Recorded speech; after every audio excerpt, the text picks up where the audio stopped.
1, 2, 1, 2, 3, 4.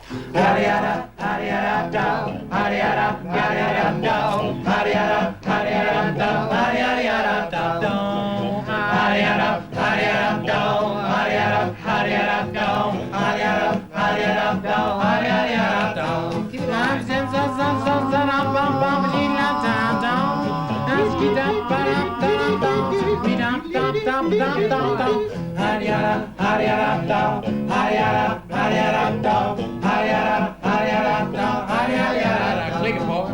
That's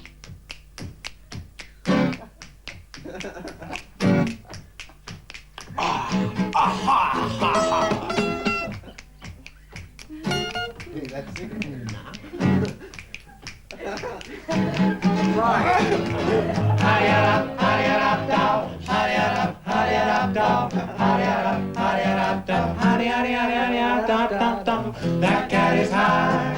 Look at that look in his eyes. I mean, he's high. He's higher than a cat. That cat is high. I mean, that cat is high. That cat is high. He's higher than a sweet little mom with a frying pan. Rough. You got to keep it light. Trifle, Vigorous. trifle ragged.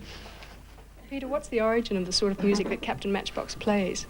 Well, it's pretty ethnic music. It comes from opposite the station hotel down there on 101 Street, Prahran. There's a large archive of records and other oddments there. That's where it comes from.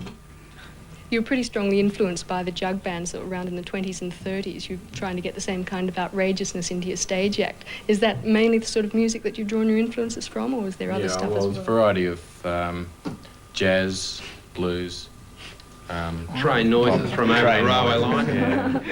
Yeah. Toilet noises are, I would say, distinctly the greatest influence in the band.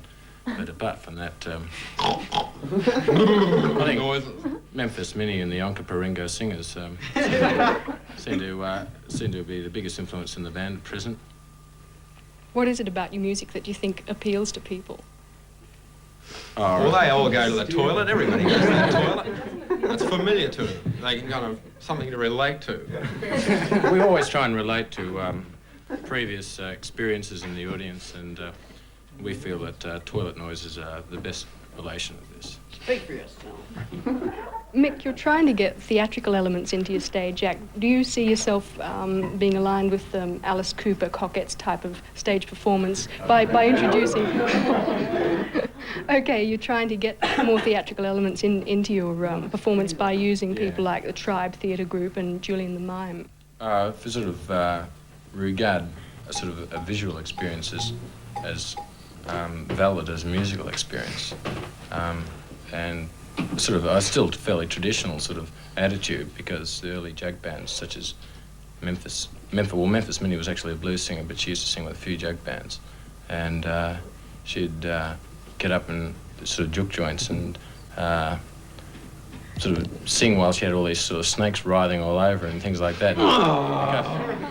It got a bit out of hand at one stage where she was playing to a packed house, and the snakes were all going everywhere, and she sort of finished the act, and they lost one of the snakes, and they had to. Everybody roared out of the place in terror and didn't come back for another 2 weeks, and the place collapsed after that and didn't happen anymore. They never found the snake either. Captain Matchbox played for a period last year at the Yellow House. Do you find it much more pleasant to play in a place like that where other things are happening at the same time, an environmental kind of situation? Yeah. Well, at the Yellow House, you've got sort of all sorts of creative happenings going on all the time, and good vibes, man. Yeah, it's a good atmosphere to play in, you know. You've had quite a few management problems in recent times. Do you think that... No management problems. No, it's all cool. You've had some problems, okay, on the organisational side of things. Do you think that the organisers on the rock scene in Australia just don't have the right sort of sympathy for the needs of musicians? I don't know. Like, there's pretty bad scenes going on in the management of things. You know, there's a lot of sort of rip-off merchants everywhere. you know, fortunately we haven't really copped that. We have copped it indirectly, but not really directly. We've got a manager that sort of acts as a fail-safe unit, and he's sufficiently astute not to get involved in pettiness.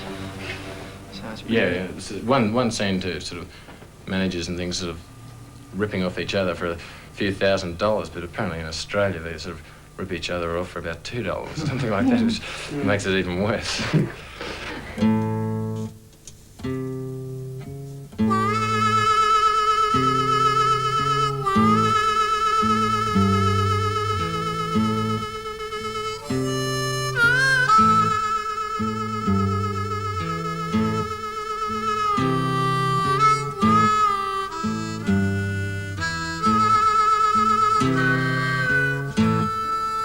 Wow.